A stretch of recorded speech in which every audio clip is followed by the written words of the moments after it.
Over the years, the good people of Oklahoma, our constituents, have experienced a variety of different disasters, some natural disasters, others man-made disasters.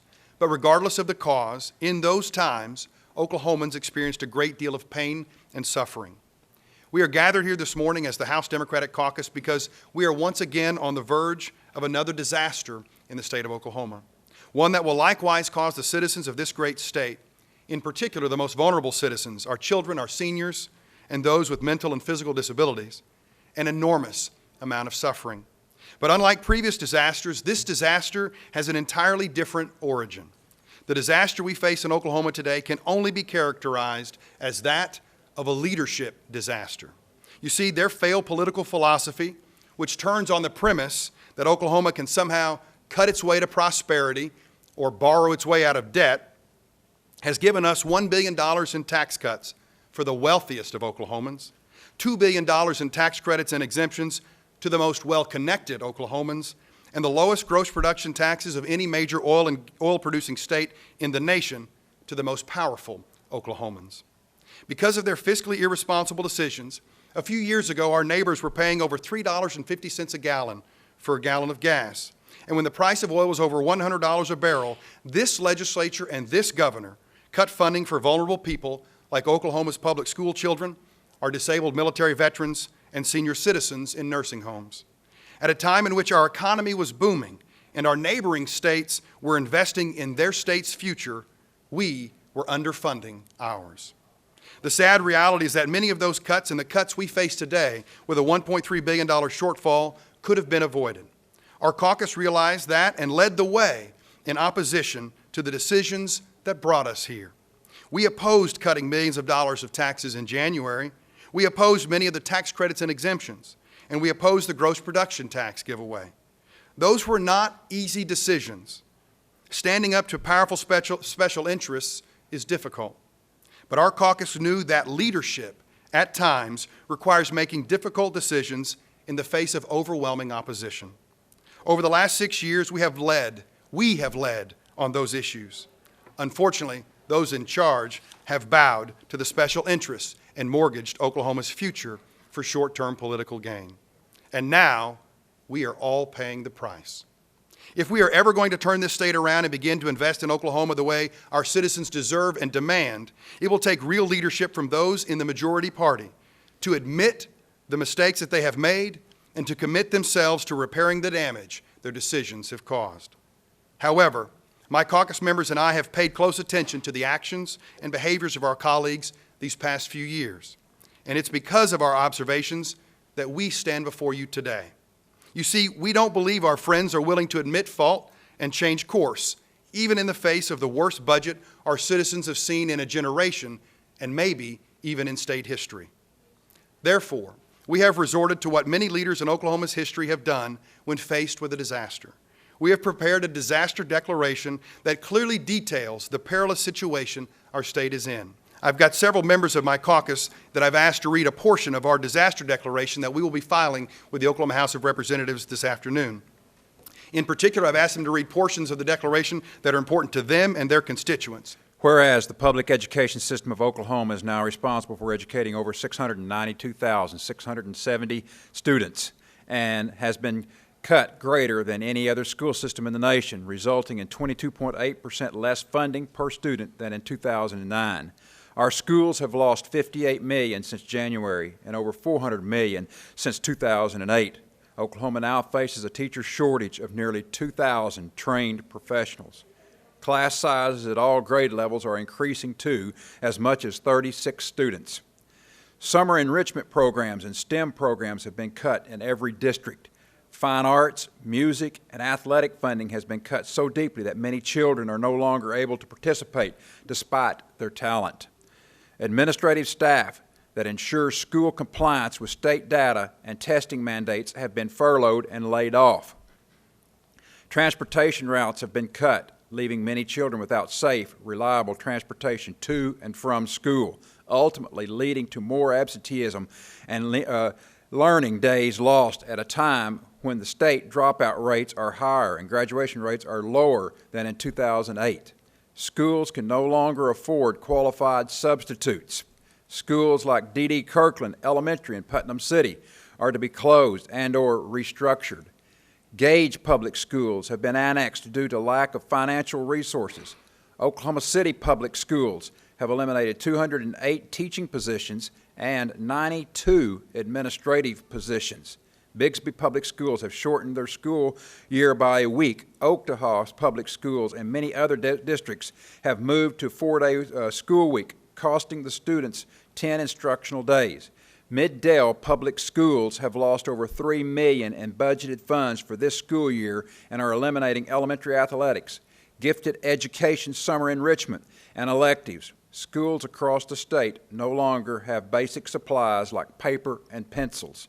Teachers are paying for these basic needs out of their paychecks, which are now the lowest in the nation. Whereas the building blocks of our workforce, Oklahoma's 13 comprehensive and regional universities, 12 two-year colleges, and 29 technology center districts with 59 campuses, have been cut by $74 million in the last year alone, and the number of our citizens with college degrees is below the national average. The burden of higher tuition is now placed more on working families than ever before. Cameron University has eliminated 32 positions. Redlands Community College has eliminated its award-winning equine program. Seminole State College is eliminating scholarships. Northeastern Oklahoma A&M College is considering a 10% tuition hike. Southeastern Oklahoma State University has lost 54 full-time positions. Many universities and colleges are considering eliminating degree and certificate programs, forcing students to complete their coursework out of state. Career Tech funding was cut last year by 3.5% when enrollment was the highest and employers were lacking over 70,000 skilled workers. The system has been cut by a cumulative 14.35% in recent years. The state mandates colleges and universities to have enough cash reserve to pay for a month of expense in case of emergencies, and this year, 16 schools will not be able to meet that requirement. Revenue failures have caused an additional $3.8 million to be cut for the current fiscal year, and reoccurring expenses are being shifted to one-time building funds, stalling any necessary building repairs. Whereas Oklahoma ranks 46th nationally in overall health outcomes, the Oklahoma State Department of Health has been cut by more than 19% since 2009, and the Oklahoma Health Care Authority has announced a 25% reduction in reimbursements to hospitals, doctors, and nurses that serve our most vulnerable populations, leaving Oklahomans more vulnerable to disease outbreak, long-term health outcomes, and lack of access to specialists, emergency care, and primary care providers. The Oklahoma Health Care Authority has already cut reimbursements by $110 million for the previous fiscal year due to a decline of $44 million in state funds, amounting to reductions in $520 million per year. Oklahoma ranks 49th in physician-to-patient ratio at 1,250 patients per doctor, and 64 of Oklahoma's 77 counties are designated as primary care health professional shortage areas. Provider rate cuts will put 269 nursing facilities at risk of closure, adversely impacting the lives of 16,800 seniors and their families. Hospitals in Muskogee have been forced to merge. Sayre and Frederick have closed, and 46 other rural hospitals are nearing closure. Other hospitals, such as Grady Memorial and Chickasha, are being forced to close or limit their services, such as surgical care, obstetrics, mental health, and pediatric care. 60% of the babies born in Oklahoma will be at a severe risk due to the distance their mothers will have to travel to receive prenatal care. 700 families will lose access to a life-saving program to help families learn skills necessary for child abuse prevention. 5 to 7 counties will lose access to vaccines and other prescriptions and preventive care when their local health departments close. funding for community health centers that provide health services for over 150,000 low-income working families have stopped leaving people without treatment for contagious and preventable diseases. This is unconscionable to me, and I have to speak out. Whereas Oklahoma has one of the highest rates of adults with undiagnosed and untreated mental health disorders and one of the lowest rates of financial support for treatment services, ranking 45th lowest in investment for the mental health of its citizens. The Department of Mental Health and Substance Abuse Services has been cut $22.8 million since January the 1st, 2016. 73,000 Oklahomans will be met with reduced services. Providers will see a cut in their reimbursement rates, and contracted facilities will be considered for reductions and closures. Oklahoma currently ranks 13th in the nation for suicides, 731 in 2014, and double that rate for veterans without treatment providers being able to give people the help they need. The suicide rate will increase. 3,500 people are at risk for losing both inpatient and outpatient services. Our state ranks 3rd in domestic violence. Decreasing services through the Department of Mental Health will cost corrections 8 times more people with, it will cause 8 times more people with mental health illness will end up in prison. Education and supervision services for new providers and therapists seeking licensure has been cut by $500,000, leading to a larger provider shortfall in the future.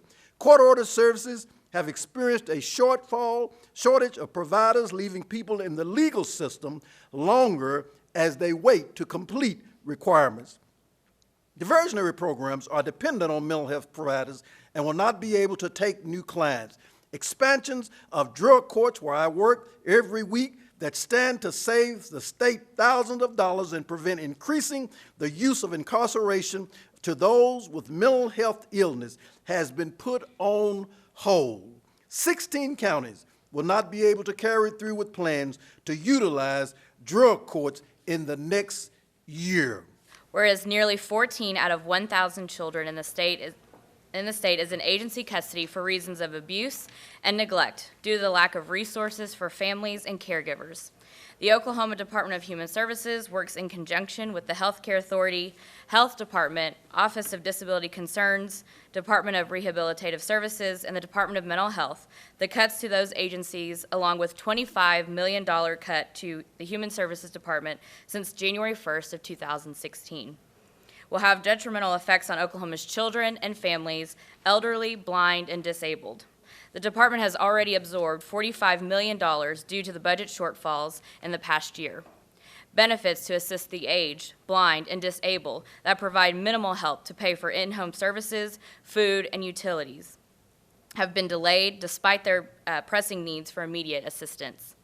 The assistance program will be reduced specifically for families with children. The agency has reduced the staff needed to help people apply for programs and assistance by 1,200 employees.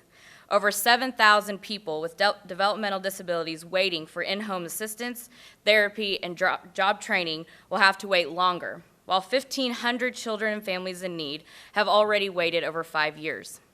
In addition, the Office of Disability Concerns has been cut by 33% since 2009.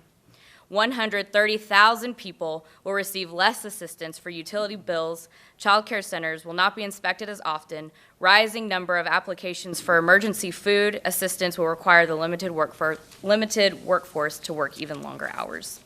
And whereas the Oklahoma incarcerates people at twice the rate of the national average, ranking first in the nation in female incarceration, and considering the cuts to the Department of Mental Health, the Department of Health, Department of Education, the Department of Human Services, and the Health Care Authority, which significantly compound the problem, the Department of Corrections budget has declined by 6%, losing $27.5 million this year alone. While state prisons are at 123% capacity, Oklahoma now has 4,000 more inmates and 500 fewer correctional officers to supervise them than they did in the year 2000. Correctional officers many of whom receive poverty wages, often work double shifts with limited help, leaving them and the community at risk. 75% of female inmates and 53% of male inmates will risk not receiving much-needed mental health treatment before they are released. Programs aimed at transitioning inmates into the workforce, helping inmates access education, and preventative mental health therapies have all been cut, leaving those not receiving services at greater risk to reoffend upon their release. Group therapies have been slashed by 50%, with the number of participants also cut in half. Monthly crisis interventions have increased to 1,200 per month.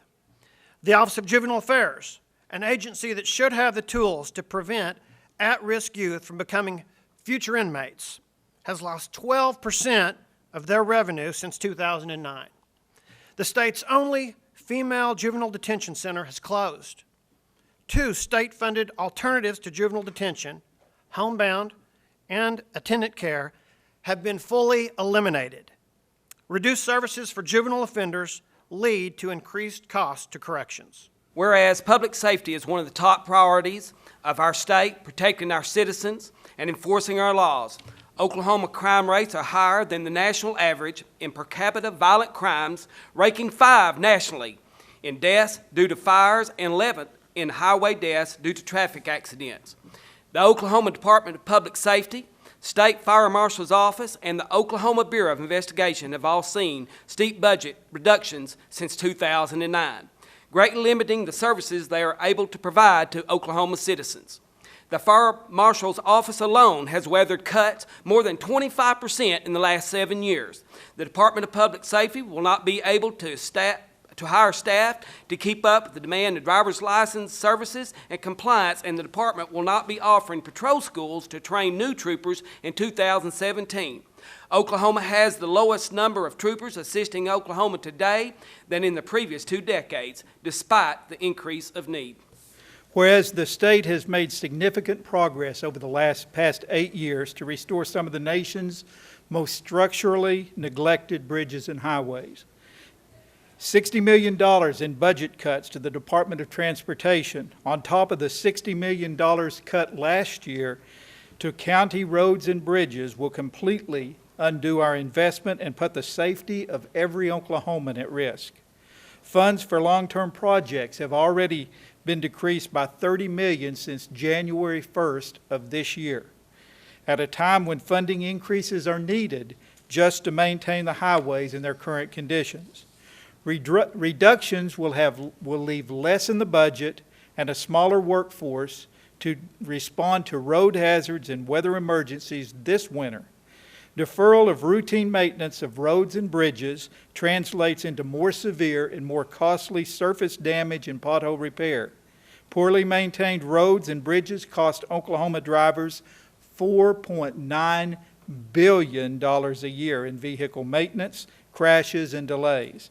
Our transportation system cannot be the economic driver that this state needs with an $11 billion backlog in projects and rapidly declining funding.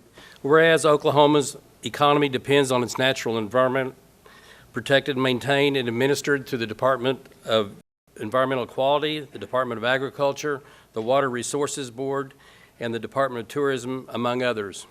Each agency plays an essential role in the state's long-term economic stability, the viability of our land and water to support a growing population, and preserving the state's natural heritage. Tourism is the 3rd largest industry in the state, and the Department of Tourism has been cut in half since 2009. Our state parks, important economic drivers in rural Oklahoma, including Dripping Springs and Okmulgee State Park, Little Blue, Snowdale, and Spring River near Grand Lake, Walnut Creek on Keystone Lake, Heavener Runestone, and 7 other state parks have either been sold or closed or transferred, leaving less than 5% of the land in Oklahoma open for public enjoyment without entry fees. Oklahoma ranks 38th in air and water quality, hazardous waste, energy, and environmental policies. The Department of Agriculture alone has seen cuts of 28%, leaving many Oklahomans without adequate protection from wildfires, limiting services for food safety, and many family farms without market resources. Family farms in Oklahoma net just $4 per acre, well below the national average of $68 per acre in income, ranking Oklahoma 47th in the nation. The Department of Environmental Quality, with more than a 30% reduction since 2009, has a backlog of consent orders of 101 public water systems, 132 municipal wastewater systems that are out of compliance with water quality standards, and fewer staff to help mitigate the problems with small communities across the state, which is facing their drinking water supply to their residents. Whereas citizens across the state are at risk of losing their single most important investment, their homes, to damage from earthquakes. Oklahoma has seen a drastic increase in earthquakes over the past several years, to say the least, with little to no response from the state. Despite public outcry over the 1,971 magnitude 3 earthquakes, 65 magnitude 4s, and 2 magnitude 5 earthquakes since 2009, and a 50% annual increase in earthquakes since 2011. State leadership, as usual around here, has made little effort to curtail activities causing the seismic activity and protect Oklahoma property owners. Oklahomans are now carrying the weight of millions of dollars of damage, insurance coverage, and legal costs in order to respect and protect their economic futures. Thank you. Our disaster declaration concludes as follows. Now therefore be it resolved by the House of Representatives of the second session of the 55th Oklahoma Legislature that the Legislature of the State of Oklahoma does hereby issue a disaster declaration for the State of Oklahoma due to a leadership failure, and urge the Legislature and the Governor to act immediately to secure assistance and safeguarding services for our most vulnerable populations.